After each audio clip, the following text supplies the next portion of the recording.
Bonjour à tous, c'est Alex, préparateur physique et praticien sophrologue et bienvenue sur la chaîne Le Corps Libre. Et aujourd'hui, pour cet épisode 4 des pouvoirs extraordinaires de la respiration, je vous propose de découvrir une méthode qui va vous permettre de vous activer, de booster votre énergie. Nous sommes des Spartiates! Cette méthode peut être utilisée avant votre séance de sport lorsque vous n'avez pas trop de courage ou que vous êtes fatigué. Vous vous sentez mou avant une compétition de sport, avant de monter sur le ring ou avant de faire un sprint. Vous êtes en train de vous endormir alors que vous allez passer un oral ou une prise de parole en public. Eh bien, cette méthode va sûrement vous aider. Rappelez-vous ce qu'on a vu dans les épisodes précédents. Lorsque vous stimulez votre système sympathique, vous vous mettez en mode fight, en mode combat, avec toutes les influences physiologiques qu'il y a derrière. On parle souvent des méthodes pour se calmer, mais au final, très rarement pour s'activer. Ce sont des méthodes à utiliser plutôt à court terme pour un moment bien précis. Comme vous l'avez vu dans les épisodes précédents, nous sommes plutôt dans un état de suractivation dans notre quotidien plutôt que l'inverse. Une fois l'événement en question passé, il sera préférable de retrouver des techniques de respiration visant plutôt l'équilibre ou la relaxation. Lorsqu'on commence à manquer d'énergie, à somnoler, c'est signe que le corps commence à se mettre au repos. Le système parasympathique est alors activé. Le problème, c'est qu'il y a des situations où on n'a pas envie d'être mou. N'ayez pas l'esprit mal tourné. L'idée, c'est un peu de se donner un shoot d'énergie juste avant l'effort pour potentialiser votre physiologie.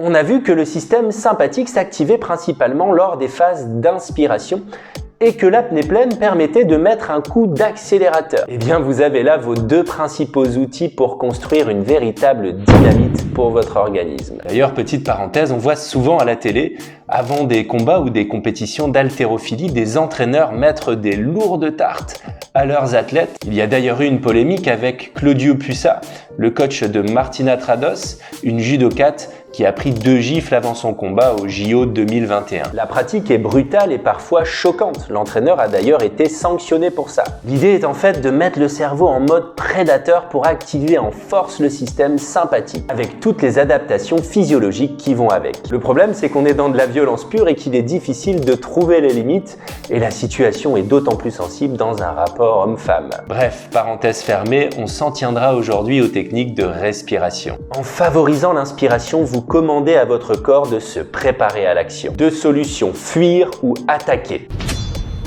Qui veut être roi? Accélération du rythme cardiaque, vos sens sont aiguisés. Sécrétion d'adrénaline et de cortisol, dilatation des pupilles et des bronches. Toutes les fonctions non prioritaires comme la reproduction ou la digestion sont arrêtées, vous êtes prêt à agir. Petite alerte, si vous êtes sujet aux crises d'angoisse, évitez d'utiliser ce type de respiration sans avoir fait un travail avec un sophrologue en amont. Voici donc un exemple de respiration que vous pouvez utiliser avant un événement où vous avez besoin d'énergie. Vous pouvez l'utiliser le matin au réveil et quelques minutes avant votre événement. Vous pouvez utiliser également cette respiration lorsque vous êtes en train de vous endormir mais que vous ne pouvez pas et que vous n'avez pas le temps de faire une sieste. Vous allez commencer par prendre une longue inspiration par le nez et expirer le plus vite possible par la bouche. Faites cela 6 fois. Ensuite, prenez une inspiration par à-coups jusqu'à ce que vous atteigniez le maximum de votre volume inspiratoire. Puis vous allez bloquer en apnée pleine pendant une dizaine de secondes. Pendant votre apnée, vous contractez le plus possible vos poings, vos avant-bras, vos bras. Expirez d'un coup, le plus vite possible et recommencez sans aucune pause. Je vous remonte la respiration entièrement.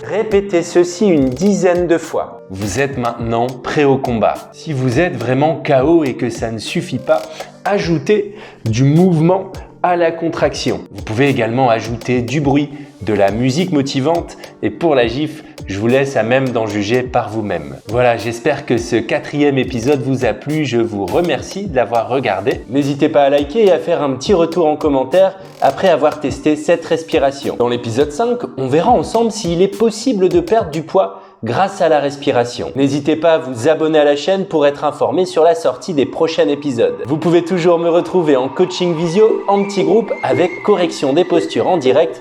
Je vous mets le lien dans la description. Sur ce, je vous dis à bientôt. Prenez soin de vous.